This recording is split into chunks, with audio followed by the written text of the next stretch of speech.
Panvel ST stand येथे वरिष्ठ नागरिकांसाठी एनसीएमसी कार्ड वाटप सुरू असताना मोठ्या प्रमाणात गैरसोयीचा प्रकार समोर आला आहे। गेल्या 5 दिवसांपासून ज्येष्ठ नागरिकांना भर उन्हात तासनतास रांगेत उभे राहावे लागत असल्याने तीव्र नाराजी व्यक्त केली जात आहे। कार्ड बनवण्याची वेळ सकाळी 9 ते दुपारी 1 वाजेपर्यंत ठेवण्यात आली असून कार्ड वाटपाची वेळ दुपारी 2 ते सायंकाळी 5:30 वाजेपर्यंत आहे। मात्र या प्रक्रियेमुळे ज्येष्ठ नागरिकांना दिवसभर हेलपाटे मारावे लागत असल्याची खंत व्यक्त होत आहे। कार्ड घेण्यासाठी येणाऱ्या ज्येष्ठ नागरिकांसाठी कोणत्याही प्रकारची मूलभूत सुविधा उपलब्ध नसल्याचा आरोप होत आहे। ना सावलीची व्यवस्था, ना बसण्याची सोय, ना पिण्याच्या पाण्याची सुविधा। अशा परिस्थितीत वयोवृद्ध नागरिकांना भर उन्हात तासनतास उभे राहून त्रास सहन करावा लागत आहे।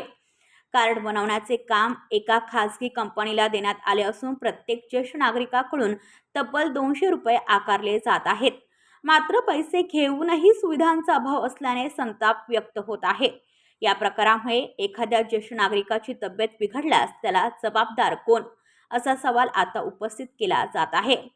डिजिटल ऑर्गनायझेशन ऑफ नेशन पक्षाचे महासचिव माननीय संपत लगाडे यांनी याबाबत तीव्र खंत व्यक्त करत प्रशासनाने तातडीने ज्येष्ठ नागरिकांसाठी सावली, पाणी, बसण्याची व्यवस्था आणि स्वतंत्र सुविधा केंद्र व अधिक कर्मचारी उपलब्ध करून द्यावेत, असे माध्यमांशी बोलताना सांगितले।